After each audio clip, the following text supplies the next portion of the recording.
It is World War II. The beaches of Europe are being stormed by modern armies.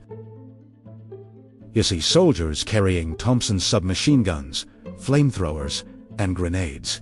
The air is filled with the roar of Mustang fighters. But then, amidst the modern chaos, you see him.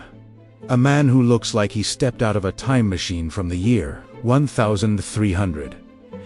He isn't carrying a rifle. He is carrying a Scottish broadsword. He isn't wearing a helmet. He is wearing a kilt.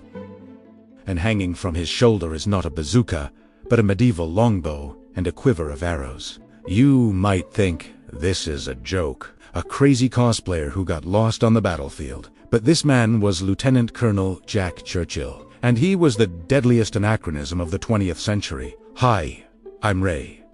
My grandfather used to say that some men are born in the wrong century. Jack Churchill wasn't just born in the wrong century. He dragged the Middle Ages into World War II by sheer force of will. He is the only soldier in the entire war with a confirmed kill using a longbow. He captured 42 German soldiers using only a sword, and when an officer asked him why he carried a blade into a gunfight, he famously replied, "Any officer who goes into action without his sword is improperly dressed." Today on G.I. Stories, we are telling the insane true story of Mad Jack, the man who brought a knife to a gunfight and won. Chapter 1. The board warrior Jack Churchill was born for war. Literally, he graduated from the Royal Military Academy at Sandhurst in 1926. But there was a problem. The world was at peace. Jack was bored. He served in Burma, drove motorcycles across India, and annoyed his superiors by teaching himself to play the bagpipes, a strange hobby for an Englishman. He eventually left the army to become a male model and a movie extra in Hollywood films. He even represented Britain in the World Archery Championships in Oslo in 1939. But then, Hitler invaded Poland. While most people were terrified, Jack was delighted. He reportedly said, "Britain being at war with Germany. Finally, something to do." He re-enlisted immediately, but he wasn't going to fight like a normal soldier. He packed his bags with 3 essential items: his bagpipes, a basket-hilted Scottish brook, and a massive English longbow made of Spanish yew. His fellow officers thought he was insane. But Jack had a theory. He argued that the longbow was silent, had no muzzle flash, and was lethal at 200 yards. He was about to prove it. Chapter 2. Silent Kill France, 1940. It is May 1940. The British Expeditionary Force is retreating. The Germans are advancing fast. Jack's unit, the Manchester Regiment, is tasked with holding a small village called A German patrol is spotted approaching. Most commanders would order a machine gun ambush. Jack tells his men, "Wait until I shoot." He climbs into a barn loft. He pulls an arrow from his quiver. He knocks it to the string. The German sergeant is walking confidently. He doesn't hear a bolt-action cycling. He doesn't see a sniper scope. Thwip! The arrow strikes the German in the chest. He drops, dead, instantly. Before the other Germans can process that their leader has just been killed by Robin Hood, Jack's men open fire with machine guns. This moment went down in history. It is the last recorded kill by a longbow in a major war. Think about that. In an era of tanks and airplanes, Jack Churchill killed a Nazi with a stick and a string. During the retreat to Dunkirk, while other soldiers were demoralized, Jack was seen riding a motorcycle, wearing his longbow and smiling. He had drawn first blood. Primera vez to ask, if you were drafted into World War II, what ancient weapon would you smuggle in? A Viking axe? A samurai sword? Or maybe a Roman shield? Let me know in the comments. Jack Churchill didn't just carry these things for show. He used them. If you love stories of men who defy logic, subscribe to G.I. Stories right now. We dig up the craziest legends of warfare every week. Now, let's go to the beaches of Norway. Chapter 3. The Piper of Commando after France. Jack volunteered for the Commandos, the British Special Forces.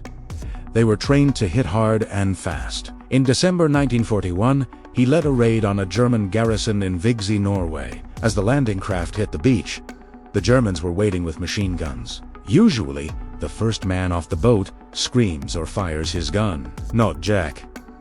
As the ramp dropped, Jack Churchill stepped out playing March of the Cameron on his bagpipes. He stood at the water's edge, playing the tune until the boat was empty. Then, he calmly put the bagpipes down, drew his sword, screamed Commando, and charged into the smoke.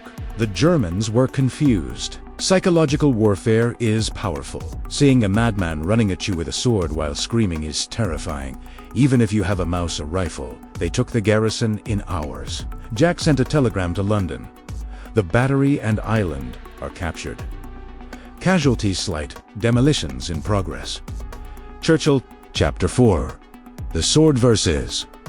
The Mortar, Italy, 1943, but Jack's masterpiece happened in Italy, during the Battle of Salerno in 1943. His objective was to capture a German observation post in the town of Picoletti. He decided to do it at night, and he decided to do it alone. Well, with just one corporal, Jack left his rifle behind. He took only his sword and his revolvers. He crept through the bushes. He found a German sentry post. Instead of shooting the guard, Jack jumped out of the darkness with his sword raised, screaming like a demon. The German was so terrified he dropped his weapon and surrendered. Now, here is the genius part. Jack didn't kill him. He used him. He put the sword to the German's back and told him, "Walk to your friends and tell them to surrender." He went from foxhole to foxhole. The captured German would call out to his comrades. The comrades would pop their heads up, and there was Jack, looking like the Grim Reaper with a claymore.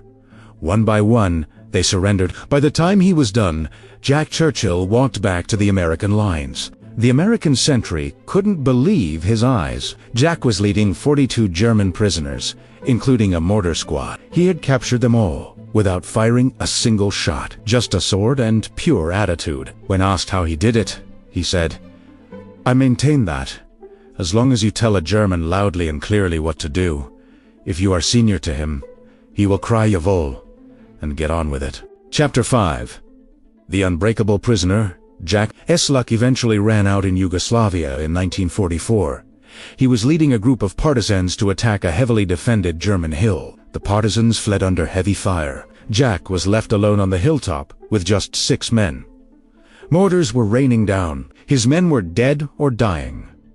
Jack knew it was over. He pulled out his last weapon, the bagpipes. He stood up in the open, amidst the explosions, and started playing the song, "Will the No Come Back Again?" A German grenade knocked him unconscious.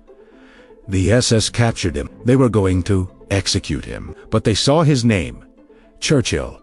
They thought he was a relative of Winston Churchill, so they sent him to the Sachsenhausen concentration camp. You cannot cage a man like Mad Jack. Within months, he crawled under the wire and walked 125 miles toward the Baltic Sea before being recaptured. Later, he was moved to a prison in Austria. He escaped again. This time, he walked 90 miles across the Alps, living on vegetables he stole from Nazi gardens. He eventually bumped into an American armored column. He was free. Conclusion: Jack was sent to the Pacific. He was getting ready to invade Japan. He was sharpening his sword, but then the US dropped the atomic bombs on Hiroshima and Nagasaki. The war ended abruptly. Most soldiers cheered. They were going home. Jack was furious. He threw his equipment across the room and famously exclaimed, "We could have kept the war going another 10 years. Jack survived the war. He became a parachutist at age 40. He moved to Australia and became a passionate surfer. Years later, in London, people on the train would be terrified to see an old man throwing his briefcase out of the window into his own backyard every day, just to avoid carrying it home from the station. That was Mad Jack. Jack Churchill passed away in 1996. He was the last of a dying breed, a warrior poet who treated global conflict like a grand adventure. Some call him mad. I call him legendary. What do you think? Was Jack brave or just crazy? Let me know in the comments, and make sure to subscribe to G.I. Stories.